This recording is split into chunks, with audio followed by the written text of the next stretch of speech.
ബുദ്ധിപൂർവ്വം നിങ്ങളുടെ വോട്ടുകൾ നിങ്ങൾ വിനിയോഗിക്കുക. എന്തായാലും ഇവർ കൂട്ടുകാരായിട്ടാണ് അവിടെ കിടക്കുന്നതും എടുക്കുന്നതും. ഫുൾ ടൈം ഇപ്പൊ അനുമോള് ആദിലയുടെ കൂടെയാണ്.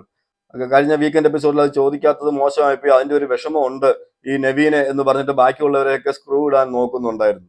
അവന് എന്താ പറയുന്നത് എടുക്കുന്നതെന്ന് തന്നെ അവൻ അറിയത്തില്ല. അവന് ജിസയില് പറയുന്നതാണ് അവസാനത്തെ വേദവാക്യം.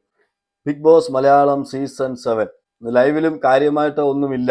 മെയിൻ ആയിട്ട് നടന്നിട്ടുള്ളത് നോമിനേഷൻ ആണ്. പിന്നെ ഒരു പണിപ്പുര, അത് അവർക്ക് കിട്ടിയ സ്റ്റാർ വെച്ച് പണിപ്പുരയിലേക്ക് പോകാം. ജിസേൽ, ആര്യൻ, ആദില, ലക്ഷ്മി ഇവരൊഴിച്ച് ബാക്കി എല്ലാവർക്കും പണിപ്പുരയിലേക്ക് പോകായിരുന്നു. പണിപ്പുരയിൽ പോയി അവർ സാധനങ്ങളൊക്കെ എടുത്തുകൊണ്ട് വന്നു. അപ്പോഴും എനിക്ക് അവിടെ കാണാൻ കഴിഞ്ഞത് നെവീന്റെ നാടകമാണ്.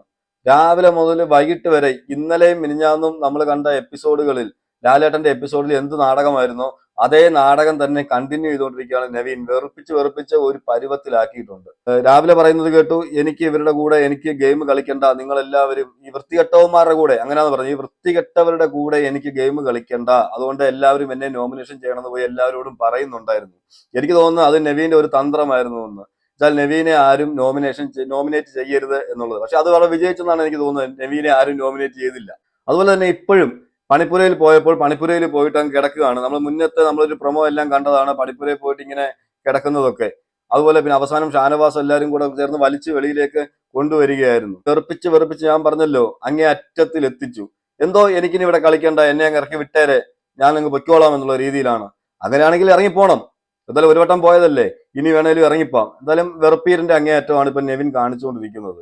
എന്ന് വെച്ചാൽ ലാലേട്ടൻ വന്നിട്ട് ഷാനവാസിനെയും വെച്ചൊന്ന് ക്രോസ് ചെയ്യും, ഷാനവാസിനെ എടുത്തിട്ട് ഉടുക്കും എന്നൊക്കെയാണ് ഇവർ വിചാരിച്ചുകൊണ്ടിരുന്നത്. ഈ പറഞ്ഞ അക്ബർ ആണെങ്കിലും എല്ലാവരും. ഈ അക്ബർ തന്നെ രാവിലെ ഇതൊന്ന് എരിവ് കയറ്റി വിടുന്നുണ്ടായിരുന്നു. കഴിഞ്ഞ വീക്കെൻഡ് എപ്പിസോഡിൽ അത് ചോദിക്കാത്തത് മോശമായിപ്പോയി. അതിന്റെ ഒരു വിഷമമുണ്ട് ഈ നവീനെ എന്ന് പറഞ്ഞിട്ട് ബാക്കിയുള്ളവരെയൊക്കെ സ്ക്രൂ ഇടാൻ നോക്കുന്നുണ്ടായിരുന്നു. നവീന്റെ വിഷയം നമുക്ക് എല്ലാവർക്കും അറിയാം. അത് ബിഗ് ബോസ് നവീന് വേണ്ടി തന്നെ ചെയ്ത നല്ലൊരു കാര്യമായിട്ടാണ് എനിക്ക് തോന്നിയത്. പക്ഷെ നവീൻ അത് മനസ്സിലാക്കുന്നില്ല. നവീൻ അപ്പോഴും അവിടെ നാടകം തന്നെ. എന്നുവെച്ചാൽ നാടകം നമുക്ക് കണ്ടാ അറിയാം, ഒരാൾ അഭിനയിക്കുന്നത് റിയലും ഒക്കെ നമുക്കറിയാം. ആ പുള്ളി റിയൽ ആയിട്ടല്ല, നാടകം, മൊത്തത്തിൽ നാടകം. എനിക്കിനി ഒന്നും ചെയ്യാൻ വയ്യ എന്നുള്ള രീതിയിൽ. ഞാൻ അതാ പറഞ്ഞത്, അങ്ങനെ വയ്യാത്ത ഒരാളാണെങ്കിൽ ഇറങ്ങിപ്പോണം. എന്താ വെച്ചാൽ ഇവിടെ നോമിനേഷനിലും ഇല്ല, അതുകൊണ്ട് വോട്ട് ചെയ്ത് എന്തായാലും ഔട്ടാക്കാൻ പറ്റത്തില്ല. മറ്റൊരു കാര്യം പറയാനുള്ളത് അനുമോളുടെ വിഷയം. അനുമോൾ ഇപ്പൊ ഫുൾ ടൈം താങ്ങിക്കൊണ്ട് നടക്കുന്നത് ഈ പറഞ്ഞ ആദിലയാണ്. ആദിലയെ ഭയങ്കരമായിട്ട് ഈ പറഞ്ഞ അനുമോൾ വിശ്വസിക്കുന്നുണ്ട്. അനുമോൾക്ക് വലിയ അപകടം ചെയ്യും. ഞാൻ എന്റെ കഴിഞ്ഞ വീഡിയോയിലും പറഞ്ഞിട്ടുണ്ട്, ഈ പോകുന്ന അനുമോൾക്ക് ഇതൊരു നല്ല പോക്കല്ല എന്നുള്ളത്. ആദിലയുമായിട്ടുള്ള കമ്പനി നൂറയെ പോലല്ല ആദില ഉറപ്പായിട്ടും തിരിഞ്ഞു കുത്തും.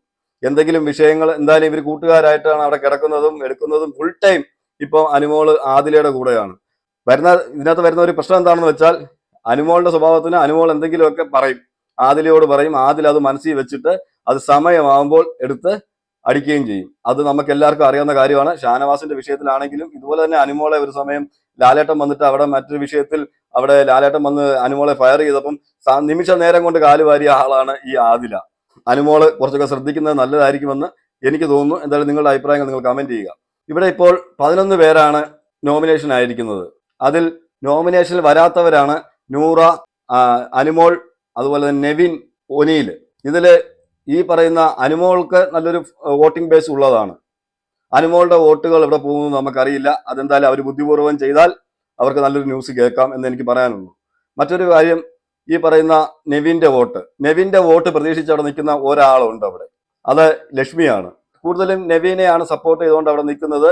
അതുപോലെ തന്നെ അക്ബറിന്റെ കൂടെയും ആര്യന്റെ കൂടെയും ഒക്കെ ചേരുന്നുണ്ട്. ലക്ഷ്മി അവരുടെ ഒരു ഗ്യാങ്ങിൽ ചേർന്ന പോലെയാണ് ലക്ഷ്മിയുടെ കളി ഇപ്പം മുന്നോട്ട് പോകുന്നത്. അത് ലക്ഷ്മിക്ക് അപകടം ചെയ്യും. എന്തായാലും ഈ നെവിന്റെ വോട്ട് അവർ പ്രതീക്ഷിക്കുന്നുണ്ട് എങ്കിലും ഈ നെവിന്റെ വോട്ട് ഒരു കമ്മ്യൂണിറ്റി ബേസ്ഡ്, എന്തായാലും ആ വോട്ട് അങ്ങനെ വീഴത്തുള്ളൂ. ആ ബേസ്ഡ് വരുമ്പോൾ അത് തീർച്ചയായിട്ടും അത് ആദിലേക്ക് പോകാനാണ് ചാൻസ് കൂടുതൽ. മൊത്തം പോയില്ലേലും കുറച്ചു പോകും. അതുപോലെ നൂറ വന്നിട്ടില്ല. നൂറയുടെ വോട്ടുകൾ മൊത്തത്തിൽ ആദിലേക്ക് തന്നെ പോകുമെന്ന് നമുക്കറിയാം.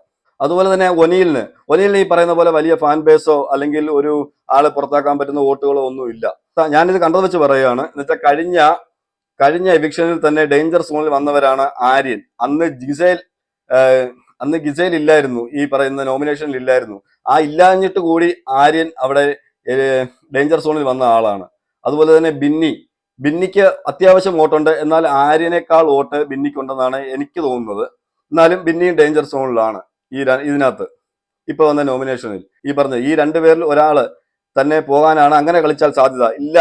ഈ പറയുന്ന പോലെ അനുമോളുടെ ഫാൻസ് എവിടെ വോട്ട് കൊടുക്കുന്നു എന്നുള്ളത് നിർണായക ഘടകം തന്നെയാണ് ഇതിനകത്ത്. അവരെ സാബുമോന് മൊത്തത്തിൽ വോട്ട് ചെയ്താൽ തീർച്ചയായിട്ടും ഇതിനകത്തുനിന്ന് പോകാൻ പോകുന്നത് ഈ പറയുന്ന ബിന്നിയോ ആര്യനോ ആയിരിക്കും.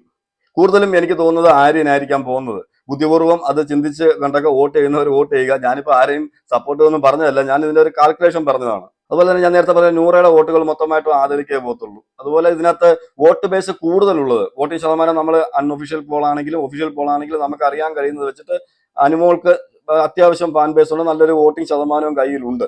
അപ്പൊ അനുമോളുടെ ഫാൻസ് ആർക്ക് വോട്ട് കൊടുക്കും എന്നുള്ളത് നിർണായക ഘടകം തന്നെയാണ് ഇതിനകത്ത്. പല ഗ്രൂപ്പുകളിലും ചർച്ചകളൊക്കെ നടക്കുന്നുണ്ട്, ആർക്ക് വോട്ട് ചെയ്യണം, വോട്ട് ചെയ്യണ്ട എന്നൊക്കെ ചർച്ചകൾ നടക്കുന്നുണ്ട്. എന്തായാലും ബുദ്ധിപൂർവ്വമൊക്കെ നിങ്ങളുടെ എല്ലാം വോട്ടുകൾ നിങ്ങൾ ഉപയോഗിക്കുക, മുൻകൂട്ടി കണ്ടുകൊണ്ട് ഉപയോഗിക്കുക. എന്താ വെച്ചാൽ ഇനിയുള്ള മുന്നോട്ട് 50 ദിവസം എന്ന് പറയുന്നത് നിർണായകമായ 50 ദിവസങ്ങളാണ്. ആ 50 ദിവസങ്ങൾ മുന്നിൽ കണ്ട് വോട്ട് ചെയ്യാൻ ശ്രമിക്കുക. എന്ന് വെച്ചാൽ ഇനി ഇതുപോലൊരു ചാൻസ് ഈ പറയുന്ന ആർക്കും കിട്ടണമെന്നൊന്നുമില്ല. ഇനിയുള്ള ആഴ്ചകളിലെല്ലാം ഈ പറയുന്ന എല്ലാവരും ഒക്കെ നോമിനേഷനിലൊക്കെ മറിഞ്ഞും തിരിഞ്ഞൊക്കെ വരാൻ ചാൻസ് ഉണ്ട്. എന്തായാലും ബുദ്ധിപൂർവ്വം നിങ്ങളുടെ എല്ലാം വോട്ടുകൾ നിങ്ങൾ നിർവഹിക്കുക എന്ന് മാത്രമേ എനിക്ക് പറയാനുള്ളൂ. അതുപോലെ തന്നെ ഈ വോട്ടിങ്ങിൽ രക്ഷപ്പെടുന്ന ആൾക്കാർ ഈ 11 പേര് വന്നിട്ടുണ്ട്. ഈ 11 പേരിൽ നമുക്ക് ഉറപ്പായിട്ട് പറയാൻ പറ്റും ജിസേൽ രക്ഷപ്പെടും, അക്ബർ രക്ഷപ്പെടും. ജിസേൽ വോട്ടുണ്ടായിട്ട് രക്ഷപ്പെടുന്നതല്ല, രക്ഷപ്പെടും, അത്രേ ഉള്ളൂ. അതുപോലെ എന്റെ കാൽക്കുലേഷനിൽ അക്ബർ രക്ഷപ്പെടും, ഷാനവാസ് രക്ഷപ്പെടും, അനീഷ് രക്ഷപ്പെടും. അതുപോലെ തന്നെ ലക്ഷ്മിയും പറയാൻ കഴിയില്ല. ലക്ഷ്മിക്ക് ഇപ്പം അന്ന് ഒരു ഇഷ്യൂ ഉണ്ടായി എന്നുള്ള ഒരു ബേസിലാണ് ഒരുപാട് വോട്ടുകൾ വെളിയിൽ നിന്നും ഒക്കെ പോയിട്ടുണ്ട്. ഇപ്പൊ അതൊക്കെ ഒന്ന് മാറി മറിഞ്ഞിട്ടുണ്ട്. പ്രത്യേകിച്ച് ലക്ഷ്മി അവിടെ നല്ലൊരു ഗെയിം ഒന്നും കളിക്കുന്നില്ല. ഈ പറയുന്ന പോലെ നെവിന്റെ കൂടെ ഒക്കെ നടക്കുന്നു, അല്ലെ അക്ബറിന്റെ കൂടെ പോയി ഇരിക്കുന്നു, ആര്യനെ കുറച്ചൊക്കെ സപ്പോർട്ട് ചെയ്യുന്നു, ഗിസേലിനെ സപ്പോർട്ട് ചെയ്യുന്നു എന്നുള്ളതല്ലാതെ ഒരു പ്രത്യേകമായ ഒരു ഗെയിം ഒന്നും ഇപ്പൊ മുന്നോട്ട് പിന്നെ വന്നിട്ടില്ല. അന്ന് ആ വീക്കെൻഡ് എപ്പിസോഡിൽ വന്ന ഒരു ഗെയിം മാത്രമേ ഉള്ളൂ. അതുപോലെ ആ റിയാസ് വന്നപ്പം പറഞ്ഞ ഡയലോഗുകളും റിയാസിനോട് പെരുമാറിയ രീതിയും ആ സമയത്തുണ്ടായ കുറച്ച് ഫാൻ ബേസ് മാത്രമേ ഉള്ളൂ. ബാക്കിയെല്ലാം നിഷ്പക്ഷമായിട്ട് ഒരുപാട് വോട്ടുകൾ അങ്ങോട്ട് കയറിയതാണ്. ആ റിയാസ് വന്ന സമയത്തൊക്കെ നേടിയ വോട്ടുകളാണ്. പക്ഷെ ഇപ്പോൾ ആ ഒരു വോട്ടിംഗ് ശതമാനം മുന്നോട്ട് കൊണ്ടുപോകാൻ ഈ പറയുന്ന ലക്ഷ്മിക്ക് കഴിഞ്ഞിട്ടില്ല എന്നാണ് എന്റെ ഒരു വിലയിരുത്തൽ. എന്തായാലും നിങ്ങൾ നിങ്ങളുടെ അഭിപ്രായങ്ങൾ കമന്റ് ചെയ്യണം. അതുപോലെ തന്നെ ഇതിനകത്ത് ഡേഞ്ചർ സോണിൽ നിൽക്കുന്ന മറ്റൊരാളുണ്ട്, ജിഷിൻ. ജിഷിൻ ഫുൾ ഷോ ആണ്. ഈ നെവിന്റെ കാര്യം പറഞ്ഞ പോലെയാണ് ജിഷിന്റെ കാര്യം. ജിഷിൻ ഇന്ന് അനീഷുമായിട്ടൊക്കെ നല്ലൊരു ഫൈറ്റ് ഉണ്ടായിരുന്നു. കിച്ചണിൽ എനിക്ക് പാത്രം കഴുകാൻ വയ്യ എന്നൊക്കെ പറഞ്ഞിട്ട്.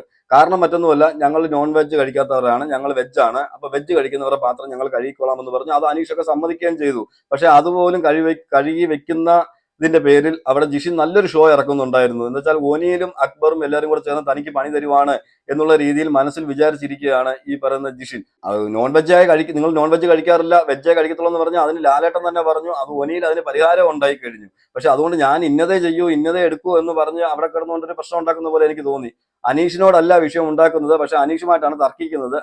ഈ ജിഷിന് വിഷയം മൊത്തം ഈ അക്ബർ, ഒനിയില് ഇവരുമായിട്ടൊക്കെ ഇവര് പേഴ്സണൽ ഗഡ്ജ് വെച്ച് പെരുമാറുന്നു എന്ന് പറഞ്ഞിട്ടാണ്. പക്ഷെ എനിക്ക് അങ്ങനെ അതിനകത്ത് ഫീൽ ചെയ്തില്ല. പേഴ്സണൽ ഗഡ്ജ് വെച്ചിട്ടൊന്നും അവിടെ സംസാരിച്ചത്. ഒനിയിൽ കൃത്യമായിട്ട് പറയുന്നുണ്ട്, നിങ്ങളുടെ ക്യാപ്റ്റനോട് ഞങ്ങൾ സംസാരിച്ചിട്ടുണ്ട്, നിങ്ങളുടെ ക്യാപ്റ്റൻ എന്ത് പറയുന്നു അത് നിങ്ങൾ കേട്ട് ചെയ്യുക എന്ന് പറയുന്നുണ്ട്. അപ്പോഴും ജിഷിൻ അത് വേറൊരു രീതിയിലേക്കാണ് എടുത്തേക്കുന്നത്. ജിഷിന് ചുമ്മാ ഒരു പ്രശ്നം ക്രിയേറ്റ് ചെയ്യുന്നതായിട്ട് എനിക്ക് അവിടെ തോന്നി. ജിഷിനും ഡേഞ്ചർ സോണിലാണ്. എന്ന് വെച്ചാൽ നമ്മുടെ വീട് പോലെ തന്നെ നമുക്ക് ആ ബിഗ് ബോസ് ഹൗസ് ഉപയോഗിക്കണം എന്നൊക്കെ പറഞ്ഞു കഴിഞ്ഞാൽ അതൊന്നും നടക്കാത്ത കാര്യമാണ്. മാക്സിമം അവരെ കൊണ്ട് ചെയ്യാൻ പറ്റുന്ന സപ്പോർട്ടുകളൊക്കെ അവർ ചെയ്തു കൊടുത്തു. എന്നിട്ടും അതിന്റെ മേളിൽ കയറിയിട്ടാണ് ജിഷിൻ എന്തോ ഷോ എല്ലാം കാണിച്ചുകൊണ്ടിരിക്കുന്ന പോലെ എനിക്ക് തോന്നി. അതുപോലെ അനീഷൊക്കെ രക്ഷപ്പെടും. അനീഷൊക്കെ ഈസി ആയിട്ട്. ഈ ആര്യന്റെ കാര്യം പറയുവാണെങ്കിൽ ഇന്ന് രാവിലെ തന്നെ ആര്യൻ അനീഷിനെ കള്ളൻ എന്നൊക്കെ വിളിക്കുകയൊക്കെ ചെയ്തു.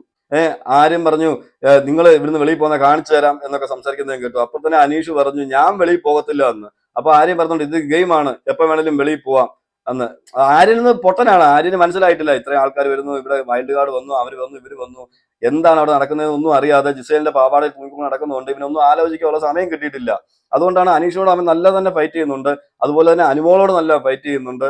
അവന് എന്താ പറയുന്നത് എടുക്കുന്നതെന്ന് തന്നെ അവൻ അറിയത്തില്ല. അവന് ജിസേല് പറയുന്നതാണ് അവസാനത്തെ വേദവാക്യം. അല്ലെങ്കിൽ ജിസേലിനെ ആരെങ്കിലും എന്തെങ്കിലും പറഞ്ഞാൽ മാത്രം ചാടി ഇറങ്ങുന്ന ഒരു ആര്യൻ. ഇന്നലെ ലാലേട്ടൻ ചോദിച്ചപ്പോൾ പറഞ്ഞത്, ഞാൻ എന്റർടൈനർ ആണ്, ടിവിയിലെ റിമോട്ട് ഒന്നും ആരും മാറ്റത്തില്ല എന്നെ കണ്ടാലെന്ന്. ഇവനെ കണ്ടാലേ ടിവിയുടെ റിമോട്ട് എടുത്ത് എറിയും, അടിച്ചു പൊട്ടിച്ചു, സ്വന്തം മൊബൈൽ ആയി പോയെന്ന് വരെ പറയുന്ന പോലുണ്ട്, അല്ലെങ്കിൽ സ്വന്തം ടി വി ആയി പോയെന്ന് പറയുന്നവരുണ്ട്, അല്ലെങ്കിൽ ടി വി അടിച്ചു പൊട്ടിച്ചെന്ന് പറയുന്നവരുണ്ട്.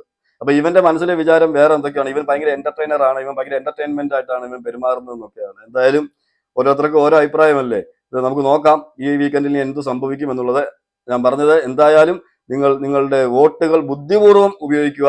ഇതുപോലൊരു ചാൻസ് എങ്ങും കിട്ടത്തില്ല. അതുകൊണ്ട് ബുദ്ധിപൂർവ്വം നിങ്ങളുടെ വോട്ടുകൾ നിങ്ങൾ വിനിയോഗിക്കുക. ഓക്കെ, എന്തായാലും നിങ്ങളുടെ അഭിപ്രായങ്ങൾ നിങ്ങൾ കമന്റ് ചെയ്യുക. മറ്റൊരു വീഡിയോ ആയിട്ട് നമുക്ക് കാണാം.